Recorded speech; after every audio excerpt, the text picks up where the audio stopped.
Bismillahirrahmanirrahim. Assalamualaikum warahmatullahi wabarakatuh. Perkenalkan, nama saya Ismini Rohma, mahasiswi semester 2, Prodi Pendidikan Ilmu Pengetahuan Sosial, Universitas Islam Negeri Maulana Malik Ibrahim Malang. Tujuan pembuatan video ini adalah untuk memenuhi tugas pada mata kuliah Sejarah Nasional Indonesia yang diampu oleh Ibu Asharotul Nafi, MPD. Pada video ini, saya akan menjelaskan tentang masa kependudukan Jepang di Indonesia.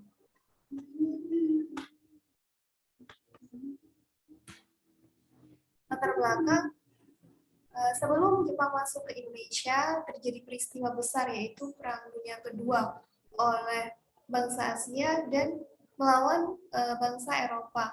Salah satu bentuk dari Perang Dunia Kedua ini adalah Perang Pasifik atau Perang Asia Timur Raya oleh Jepang melawan sekutu yang meliputi Belanda, Amerika, Prancis, Australia, dan Inggris. Nah, latar belakang terjadinya perang ini yaitu karena Jepang ingin mencari tanah jajahan. Jepang mencari tanah jajahan sudah terlambat, yaitu pada abad ke-20. Sedangkan pada abad ke-16, wilayah di Asia Afrika sudah mulai dijajah oleh bangsa Eropa. Tidak ada lagi negara di Asia Afrika yang bebas dari penjajah kecuali Thailand. Mengapa negara Thailand tidak pernah dijajah? Negara Thailand tidak pernah dijajah karena pendidikan di negara Thailand sangat tinggi dan angkatan bersenjatanya sangat kuat. Akibat tidak adanya lagi wilayah di Asia Afrika yang bisa dijajah, satu-satunya cara Jepang untuk mendapatkan wilayah jajahan yaitu dengan merebut wilayah jajahan yang sudah dikuasai oleh bangsa Eropa. Jepang mengawali Perang Asia Pasifik sebagai bagian dari Perang Dunia Kedua, yaitu dengan menyerang Pearl Harbor, Hawaii, Samudra Pasifik, yang merupakan pangkalan terbesar dari Angkatan Laut Amerika Serikat pada tanggal 7 Desember tahun 1941. Jepang menganggap Amerika Serikat sebagai penghalang dalam memperluas wilayahnya di Asia. Nah, pada awal Perang Pasifik atau Perang Asia Timur Raya, Jepang mencapai kemenangannya, terbukti dengan Jepang berhasil mengusir Belanda dari Indonesia, kemudian Jepang juga berhasil mengusir Inggris dari Malaysia dan Burma, atau yang sekarang berubah nama menjadi Myanmar, kemudian Jepang juga berhasil mengusir Prancis dari Indochina yang meliputi negara Laos, Vietnam, dan Kamboja, serta Jepang juga berhasil mengusir Amerika dari Filipina. Bentuk penjajahan Jepang adalah imperialisme modern, di mana menjadikan negara lain atau negara jajahannya sebagai sumber penghasil bahan mentah dan sekaligus sebagai wilayah pemasaran hasil industrinya. Alasan Jepang mencari tanah jajahan antara lain membutuhkan bahan mentah untuk industri, kemudian membutuhkan tenaga kerja murah, membutuhkan tempat pemasaran hasil produksi, memindahkan penduduknya yang padat, menanamkan investasi atau modal, serta membutuhkan tempat untuk pangkalan militer. Penguasaan Jepang di Indonesia. Pada bulan Januari dan Februari tahun 1942, tentara Jepang mendarat di kota Tarakan, Balikpapan, Ambon, Kendari, Pontianak, dan Palembang. Kemudian pada tanggal 1 Maret, Jepang mendarat di Pulau Jawa yang dipimpin oleh Letnan Imamura, Lejen Imamura, di 3 tempat, yaitu di Teluk Banten, Eretan, dan Pantai Kragan. Pada 5 Maret tahun 1942, Jepang menduduki Batavia atau yang sekarang lebih dikenal dengan Jakarta. Pada tanggal 8 Maret tahun 1942, Belanda menyerah tanpa syarat kepada Jepang pada Perjanjian Kalijati, Subang, Jawa Barat. Sambutan bangsa Indonesia. Penjajahan Jepang di Indonesia telah diramalkan oleh Raja Kediri, yaitu Jayabaya, dalam karya sastranya yang berbunyi "Kejajah seumur jagung karo wong cebol kepalang". Nah, Raja Jayabaya ini meramalkan 1000 tahun yang akan datang bakal terjadi superpower di bidang militer. Ramalan dari Raja Kediri Jayabaya menurut pandangan orang Jawa mengartikan orang cebol kepalang atau orang bertubuh pendeklah yang bakal mengalahkan orang-orang besar atau yang bertubuh besar dari barat dan akan menjajah tidak lama, diibaratkan seumur jagung. Kedatangan Jepang di Indonesia disambut gembira oleh bangsa Indonesia yang dianggap sebagai saudara tua. Terdengar di mana-mana ucapan banzai-banzai yang artinya selamat datang.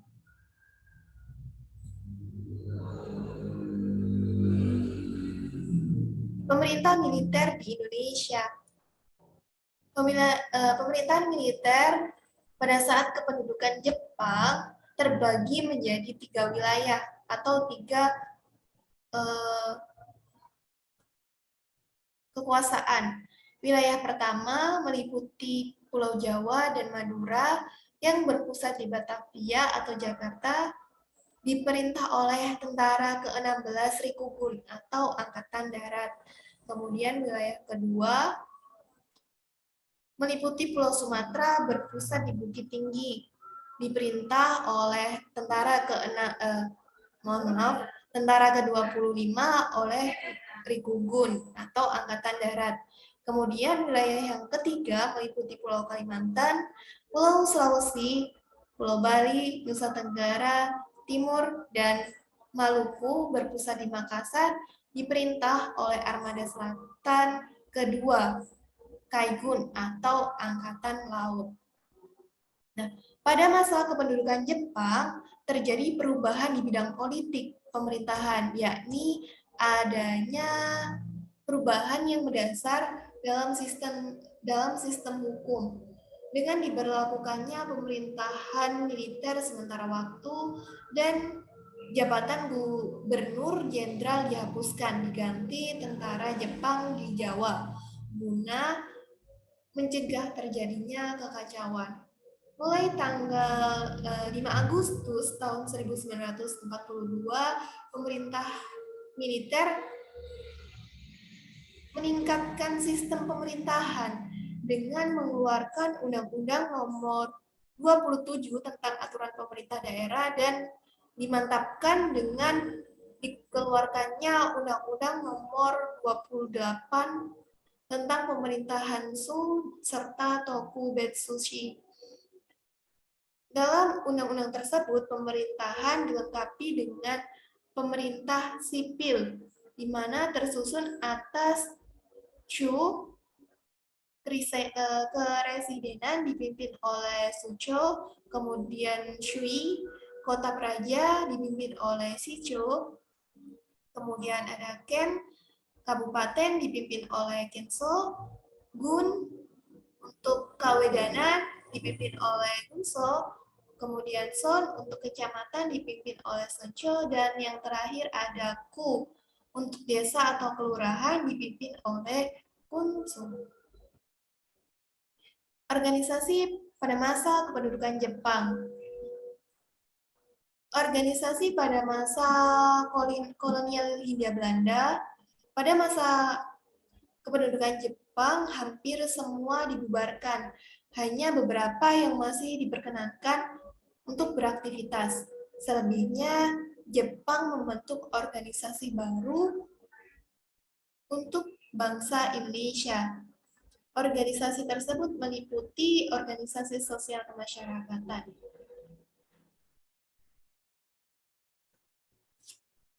Organisasi sosial kemasyarakatan ini meliputi Gerakan 3A. Gerakan 3A dibentuk pada tanggal 29 Maret tahun 1942 dengan tujuan untuk menanamkan semangat pro-Jepang demi menghadapi pasukan sekutu. Gerakan 3A ini dipimpin oleh Syamsuddin.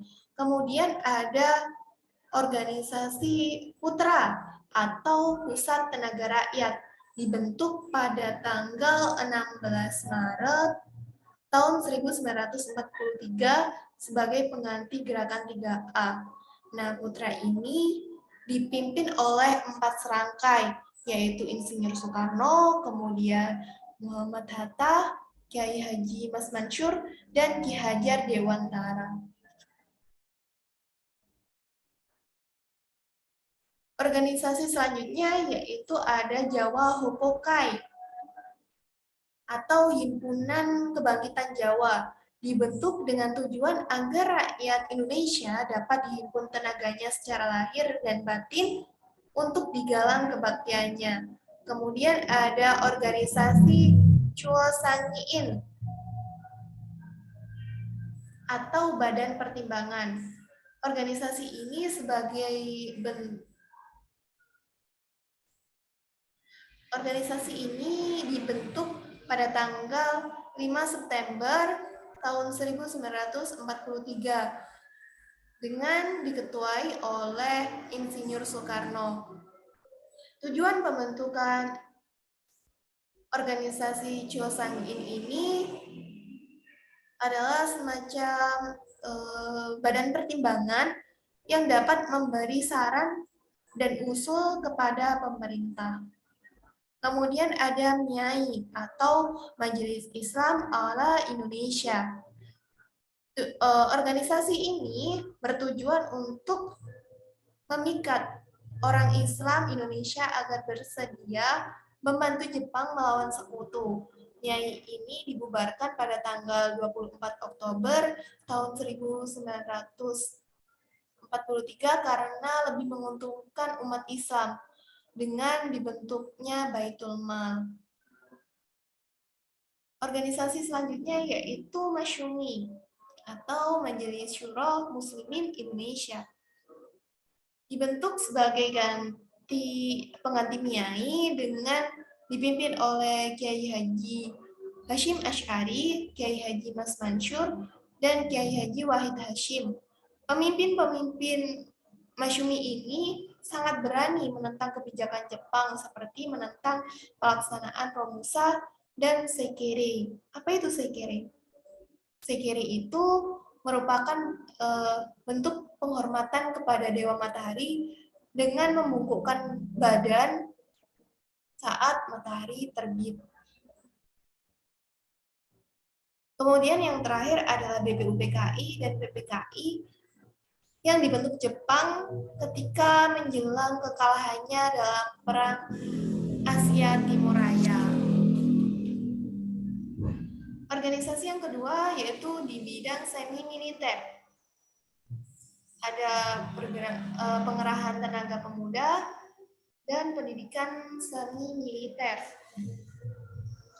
Jepang melihat potensi pemuda Indonesia yang jumlahnya banyak, apalagi yang tinggal di daerah pedesaan belum terpengaruh oleh budaya barat atau pikiran barat.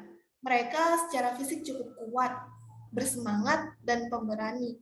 Oleh karena itu, perlu dikerahkan untuk membantu memperkuat posisi Jepang dalam menghadapi Perang Asia Pasifik. Untuk mendidik pemuda Indonesia agar berdisiplin dan mempunyai sifat kesatria, maka Jepang menyelenggarakan pendidikan baik secara umum maupun secara khusus. Nah, secara umum itu dilakukan di sekolah dasar dan sekolah menengah, sedangkan secara khusus yaitu dilakukan dengan membentuk Barisan Pemuda Asia Raya atau biasa disingkat BPAR. Selain BPAR, organisasi penggerak tenaga pemuda yaitu Seinen Kunenso.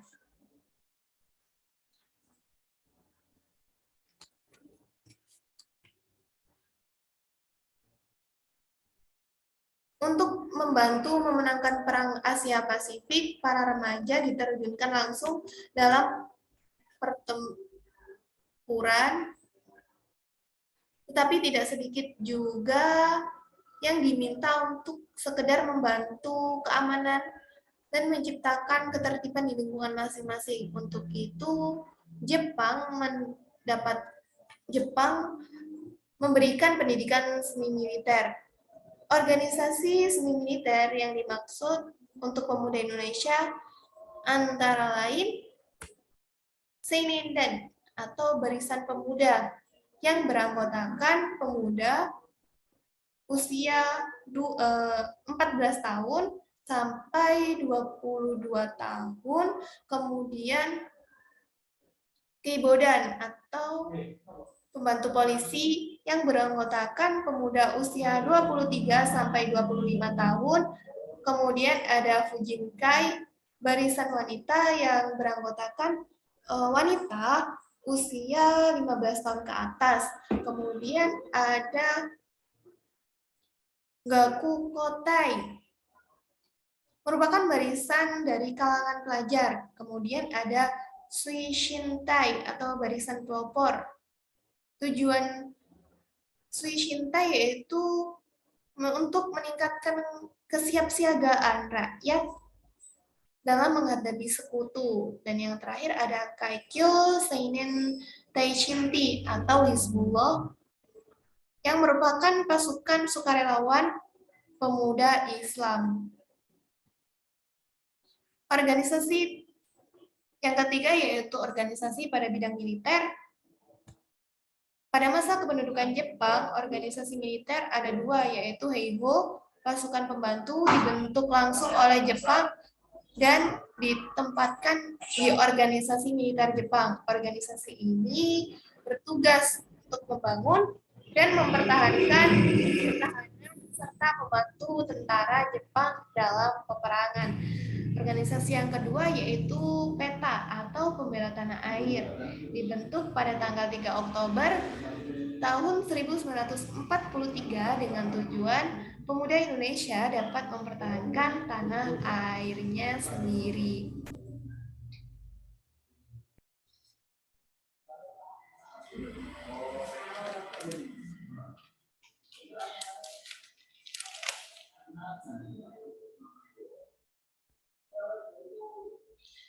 Kebijakan dan penindasan pada masa kependudukan Jepang.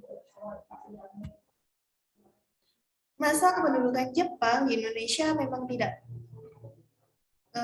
sama seperti masa kependudukan Belanda. Namun penderitaan yang dialami bangsa Indonesia sangatlah terasa. Hal ini dibuktikan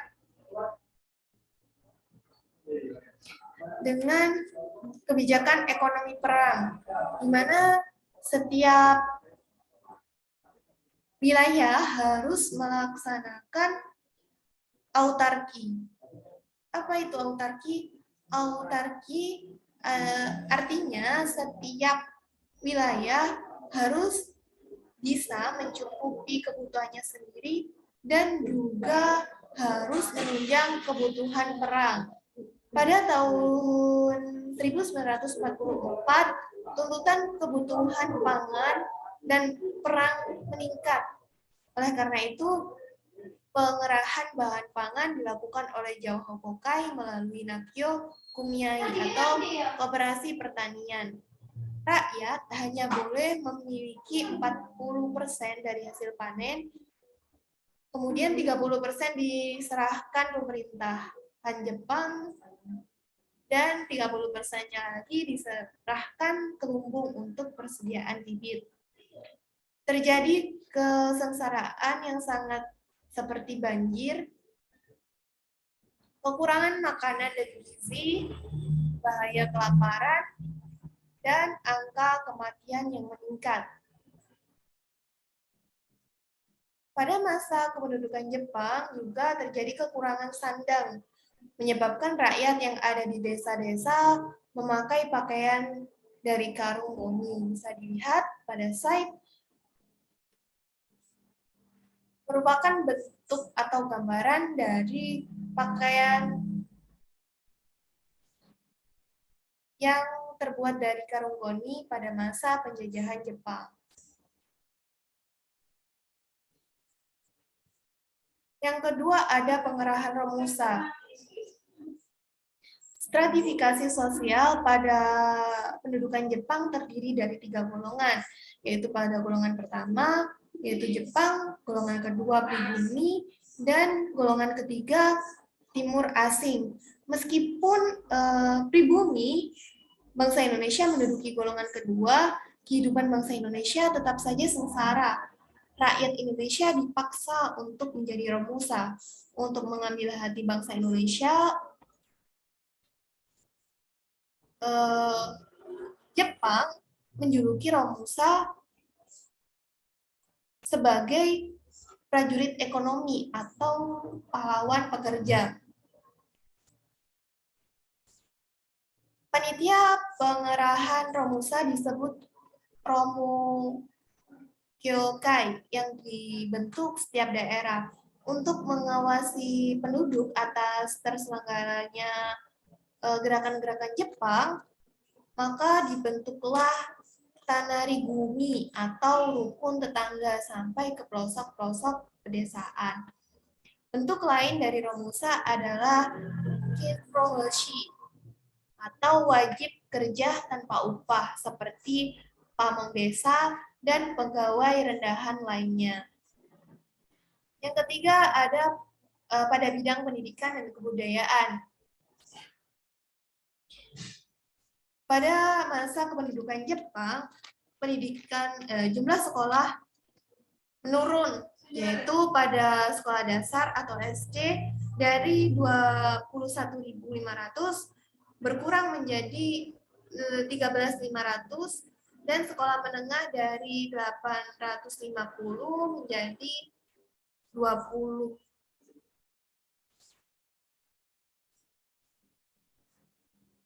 Sistem pengajaran dan struktur kurikulum ditujukan untuk keperluan Perang Asia Pasifik.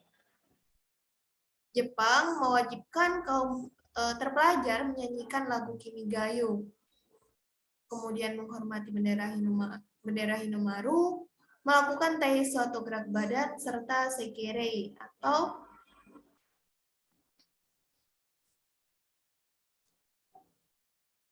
penghormatan kepada Dewa Matahari dengan membungkukkan badan ketika matahari terbit. Penduduk juga diharuskan melakukan kegiatan kerja bakti atau Kinrohoshi. Perlawanan terhadap pendudukan Jepang. Perlawanan yang dilakukan oleh bangsa Indonesia kepada Jepang yaitu melalui 3 cara. Yang pertama melalui organisasi bentukan Jepang, kemudian melalui gerakan rahasia atau gerakan bawah tanah, dan yang ketiga melalui perlawanan bersenjata oleh warga sipil dan anggota militer. Yang pertama, melalui organisasi bentukan Jepang. Beberapa organisasi yang dibentuk Jepang untuk Indonesia dibelokkan tujuannya oleh pemimpin yang berasal dari Indonesia, seperti pada organisasi Putra yang dipimpin oleh 4 serangkai, yaitu Insinyur Soekarno, Dr. Anies Mohata, Kiai Haji Mas Mansur, dan Ki Hajar Dewantara. Hal ini menjadi bumerang bagi Jepang karena pemimpin pada organisasi putra merupakan orang yang anti-imperialis dan berjiwa nasionalis. Mereka memanfaatkan organisasi untuk menggembleng semangat cinta tanah air para anggotanya. Yang kedua yaitu melalui gerakan rahasia atau gerakan bawah tanah. Para pemimpin Indonesia dan para pemuda yang tidak bersedia bergabung dengan organisasi bentukan Jepang melakukan perlawanan kepada Jepang melalui gerakan rahasia. Pada gerakan ini terdapat beberapa kelompok seperti kelompok Sultan Syahrir, kemudian ada kelompok Amir Syarifuddin, golongan Persatuan Mahasiswa, kelompok Sri Karni, dan golongan Kaigun, di mana para kelompok ini saling bertukar informasi antar kelompok dan sering melakukan sabotase atau perusakan terhadap sarana dan prasarana vital milik Jepang. Yang ketiga yaitu perlawanan bersenjata oleh warga sipil dan anggota militer. Perlawanan oleh warga sipil meliputi perlawanan di Chotyeng, Sumawe, Aceh yang berkorban pada tanggal 10 November tahun 1942, dipimpin oleh Tengku Abdul Jalil. Kemudian ada perlawanan di Sukamanah, Singaparna, Jawa Barat pada tanggal 25 Februari tahun 1944 yang dipimpin oleh Kiai Haji Zainal Mustafa. Perlawanan ini terjadi karena Jepang mengajarkan seikere yang dianggap syirik. Kemudian ada perlawanan di Jawa Barat pada tanggal 23 Oktober tahun 1943 yang dipimpin oleh Kiai Haji Sreng dan Matyas. Kemudian ada perlawanan di Biak, Papua, dipimpin oleh Rum Korem, pimpinan gerakan Koreri. Kemudian ada perlawanan di Pulau Yapen Selatan yang dipimpin oleh Nimrod. Kemudian ketika ia gugur, perlawanan dilanjutkan oleh Papare. Kemudian ada perlawanan di Tanah Besar Papua. Perlawanan di Tanah Besar Papua dipimpin oleh Simpson. Kemudian selanjutnya ada perlawanan di Kalimantan Selatan.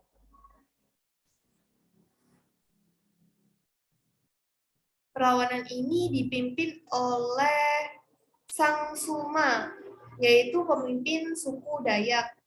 Kemudian yang terakhir yaitu perlawanan rakyat Sulawesi Selatan yang dipimpin oleh Haji Temale yang dikenal sebagai peristiwa UNRA. Perlawanan anggota militer yang pertama yaitu perlawanan Tengku Hamid Perwira Gyugun di Meredu, Aceh pada November tahun 1942. Yang kedua yaitu perlawanan pasukan Peta di Blitar yang dipimpin oleh Supriyadi, dan yang ketiga perlawanan pasukan Peta di Gumiwir, Cilacap yang dipimpin oleh Husairi.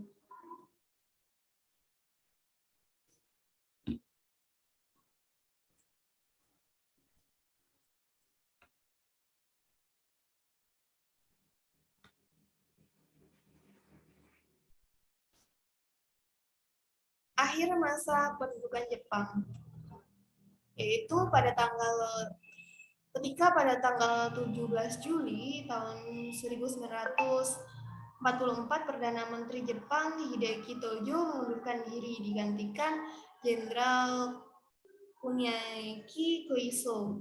Pada tanggal 7 September tahun 1944, Jenderal Koiso memberikan janji kemerdekaan pada wilayah pendudukannya atau wilayah jajahannya, termasuk Indonesia.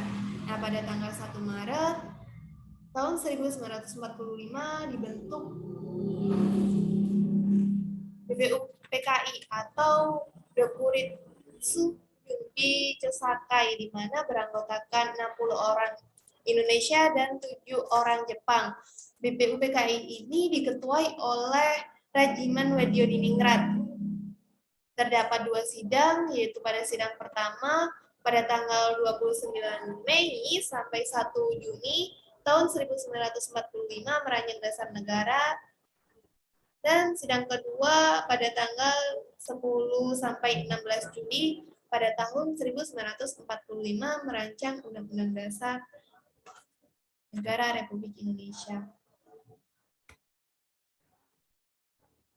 Panitia Persiapan Kemerdekaan Indonesia atau PPKI dengan nama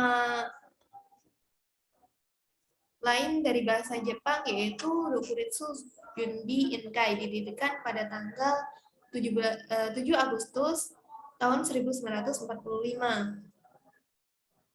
Tugas dari PPKI ini yaitu mempersiapkan sesuatu yang berkaitan dengan pelaksanaan kemerdekaan. PPKI diketuai oleh Insinyur Soekarno yang beranggotakan 21 orang. Dalam PPKI ini melakukan 3 sidang. Sidang pertama yaitu pada tanggal 18 Agustus 1945 dengan mengesahkan Undang-Undang Dasar 1945, mengangkat Soekarno sebagai presiden dan Muhammad Hatta sebagai wakil presiden. Kemudian pada sidang kedua pada tanggal 19 Agustus 1945 membentuk 12 kementerian dan 4 menteri negara, serta membagi Indonesia menjadi 8 provinsi. 8 provinsi ini antara lain Jawa Barat, kemudian Jawa Tengah, Jawa Timur, Sumatera, Borneo, Sulawesi, Maluku, dan Sunda Kecil. Pada sidang ketiga, tanggal 22 Agustus 1945 membentuk Komite Nasional Indonesia, Partai Nasional Indonesia, serta Badan Keamanan Rakyat atau BKR.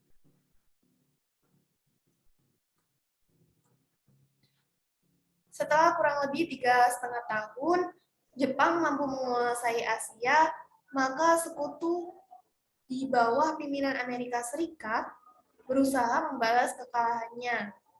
Presiden Amerika Serikat Truman mengancam akan menjatuhkan bom di seluruh kota di Jepang kalau Jepang tidak bersedia mundur dari Asia. Kemudian hal ini terjadi pada tanggal 6 Agustus tahun 1945, bom atom dijatuhkan di kota Hiroshima, dan kemudian pada tanggal 9 Agustus 1945, bom atom dijatuhkan di Nagasaki. Pada tanggal 14 Agustus tahun 1945, Jepang mengalah kepada sekutu. Penyerahan Jepang kepada sekutu ditandai dengan ditandatanganinya Perjanjian San Francisco. Perjanjian ini menjadikan bangsa Indonesia mengalami vacuum of power, di mana dalam keadaan ini dimanfaatkan untuk memproklamasikan kemerdekaan negara Indonesia.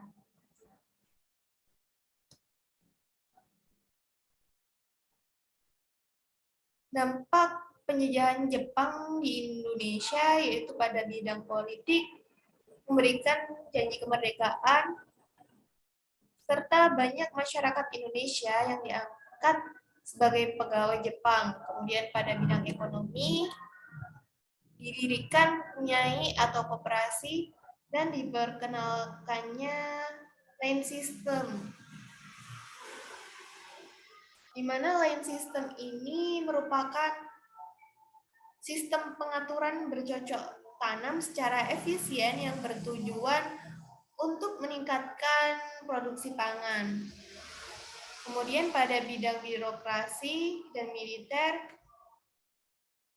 yaitu Volksrat diganti menjadi Chul Sangiin. Kemudian mewajibkan para pemuda mengikuti pendidikan semi militer dan militer yang melahirkan BKR dan TKR. Pada bidang sosial, pembentukan Tonari Gumi diadaptasi oleh bangsa Indonesia menjadi rukun tetangga atau RT. Pada bidang budaya, seni drama dikembangkan, terdapat bioskop keliling, serta terdapat pula lembaga kebudayaan Keimin Bunka Sindoso. Dalam masa kependudukan Jepang, bangsa Indonesia berkembang sangat pesat. Sehingga bahasa Indonesia ini dijadikan sebagai bahasa nasional. Kemudian pada bidang pendidikan, diajarkan bahasa Jepang, huruf kanji, hiragana, dan katakana. Berbicara mengenai sejarah, pastilah tidak asing dengan salah satu tokoh nasionalis ini, yaitu Insinyur Soekarno. Insinyur Soekarno pernah berkata, hidup bukanlah tentang aku bisa saja, namun tentang aku mencoba. Jangan pikirkan tentang kegagalan, itu adalah pelajaran. Nah, dalam kata-kata ini mengingatkan bahwa kita tidak dituntut untuk hanya bisa saja, namun juga harus mencoba hal baru dengan tidak memikirkan tentang kegagalan atau tidak takut dengan kegagalan, karena itu adalah pelajaran.